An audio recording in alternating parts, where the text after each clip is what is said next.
안녕하세요. 뉴스 속 날씨의 박은실입니다. 지난주 정말 종잡을 수 없는 날씨에 많이 놀라셨죠? 갑자기 소나기가 내리고 벼락과 돌풍에 동전만한 우박이 떨어진 곳도 있었습니다.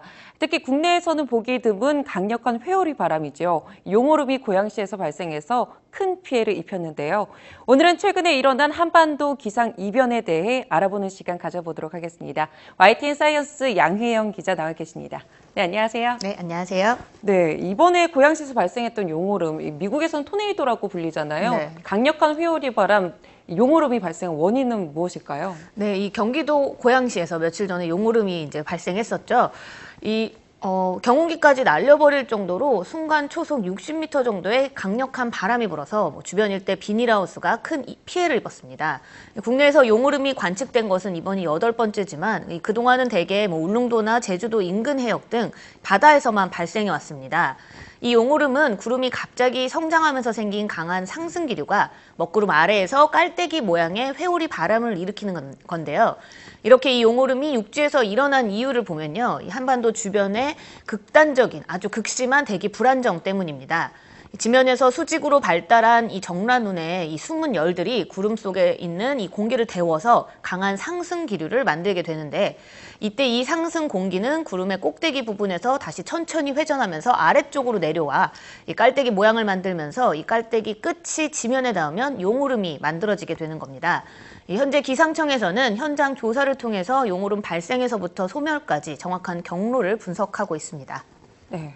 이 태풍보다 더 강한 바람이 토네이도잖아요. 그쵸. 원래 미국에서 많이 발생을 하는데 네. 용오름과 이 토네이도는 어떤 차이가 있고 또 요즘 이런 기상 이변이 왜 일어나는지 설명 좀 해주시죠. 네, 이 사실 토네이도하고 용오름 우리가 이름을 다르게 쓰고 있으니까 네. 좀 다른 기상 현상이 아닌가 이렇게 생각하시는 분들도 있는데요. 사실은 이름은 같은 겁니다. 그러니까 이름이 같은 현상을 얘기합니다. 네. 이 토네이도는 발생 직전에 이 고기압이 정체돼 있기 때문에 아주 안정적인 상태가 유지된 상태인데요.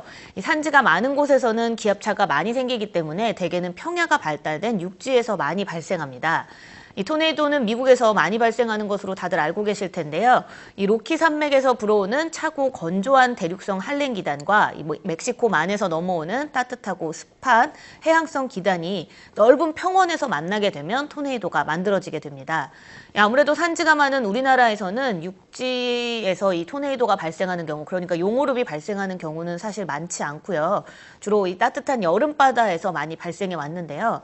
옛 선조들이 이 토네이도의 바람을 보고 마치 용이 승천하는 모습 같다 해서 용오름이라고 부르게 된 게 이 용어가 달라진 이유라고 볼 수 있습니다.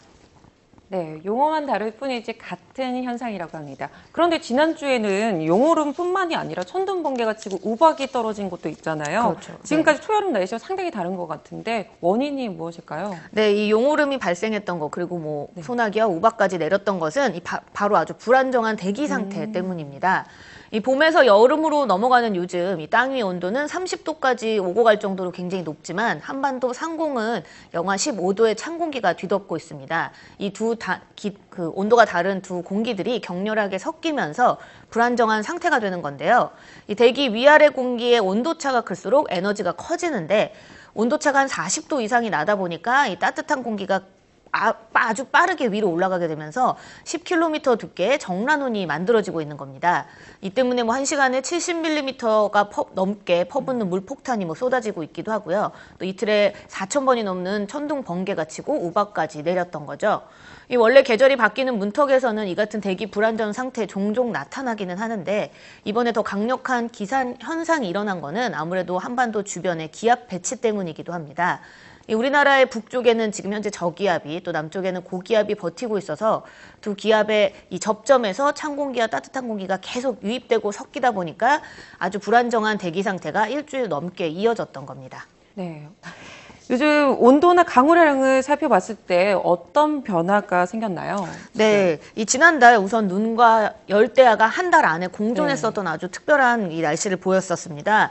이 5월 초에는 이상 저온 현상이 발생해서 이 강원도 일부에서는 눈이 왔지만 또 5월 말이 됐을 때는 대구 최고 낮 기온이 37도가 넘을 정도로 그야말로 변화무쌍한 날씨였죠.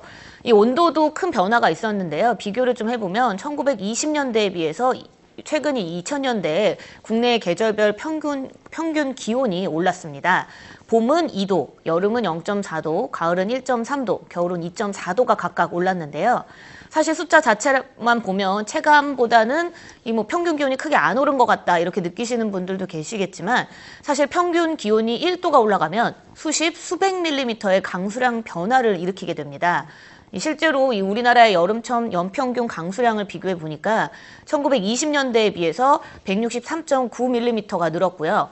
봄, 가을 강수량도 각각 31.3mm, 또 41mm가 늘어났습니다. 또 하지만 겨울철 강수량은 37.4mm가 줄어들었는데요. 그야말로 여름에는 홍수가 나서 힘들었고 겨울에는 가뭄으로 고생을 했던 거죠. 이 봄부터 가을까지 비가 많이 왔다는 건 이 흐린 날씨가 많기 때문에 햇볕을 볼 수 있는 시간이 반대로 줄어들었다는 것도 뜻하는데요. 2009년 우리나라의 일조 시간은 1973년보다 379시간이나 줄어든 것으로 분석됐습니다. 이 과거에는 사실 온난화만이 기후 문제다라고 해서 굉장히 심각하게 생각했는데 이제는 일조량 부족이나 또 홍수나 가뭄으로 인한 물 문제까지 함께 일어나고 있는 거죠. 네, 참 심각하네요. 올 초부터 이어진 기상이변, 우리나라에만 국한된 문제가 아닌 것 같은데요. 다른 나라 상황은 어떤가요? 네, 그렇습니다. 전 세계가 이 기상이변으로 몸살을 앓는 경우가 굉장히 많아지고 있는데 특히 올해는 17년 만에 슈퍼 엘니뇨가 찾아올 가능성이 큰 것으로 예측되고 있어서 더 문제가 심각해지고 있습니다. 이 적도 태평양 동쪽 바닷물이 0.5도 이상 올라가는 이 비정상적인 상태를 엘니뇨라고 부르고 있는데 현재 적도 태평양의 뜨거운 바닷물이 빠르게 동쪽으로 이동하고 있고요. 또 필리핀 인근 지역의 포구 지역도 남미 쪽으로 옮겨가는 등 전 세계 대기 흐름이 바뀌고 있습니다. 또 현재 월드컵이 열리고 있는 이 브라질 상파울로는 지난달 기상 이후로 인해서 때 아닌 우박이 내려 큰 피해도 입었는데요. 덥고 습한 공기가 상파울로의 찬 공기와 만나게 되면서 일어난 현상으로 갑자기 낮아진 온도에 공기 중에 있던 물방울이 급격히 얼어붙어서 우박이 떨어졌습니다. 우리나라 비슷한 상황이었던 거죠. 미국도 마찬가지입니다. 미국 북서부 지역에도 때 아닌 폭설이 내리고 또 토네이도도 발생하고 있는데요. 이 미국의 국립기상청은 북미 대륙 북쪽에서 거대한 찬 공기가 유입되면서 형성된 저기압이 때 아닌 폭설 또 강풍을 만들었다고 보고 있습니다. 네. 내일 제주도에는 첫 장마가 시작됩니다. 이제 서서히 내륙에도 장마 전선이 다가올 텐데요. 국내 연구진이 우리나라의 변덕스러운 장마철 날씨가 이 중국 이모작의 영향이라고 했는데 이런 연구 결과를 발표했는데 왜 그런지 좀 자세히 좀 알려주시죠. 네, 그렇죠. 이 중국의 이모작이 우리나라의 기후 변화, 특히 여름철 장마에 굉장히 영향을 미쳤다는 연구 결과입니다. 이 서울대 지구환경과학부 허창회 교수팀은요, 이 지난 20년 동안의 중국 화북 지역을 관측한 결과를 분석해 보니까 이 지역의 이모작 확대가 우리나라는 물론 일본 등 동북아 기후 변화에 영향을 미쳐서 장마철 날씨의 기복이 굉장히 심해졌다라고 밝혔습니다. 이 중국 화북 지역에는 한반도 면적의 3배에 달하는 곡창지대 화북 평원이 있는데요. 이 중국 정부가 식량의 생산을 늘리기 위해서 1980년대 중반부터 5월에는 밀을 추수를 하고 6월 말에 다시 옥수수의 씨앗을 뿌리는 이모작을 도입했습니다. 문제는 밀 수확이 끝나고 옥수수를 심기 전인 약 한 달 반에서 2달 동안 화북 평원이 마치 사막처럼 매우 건조한 상태로 방치된다는 건데요.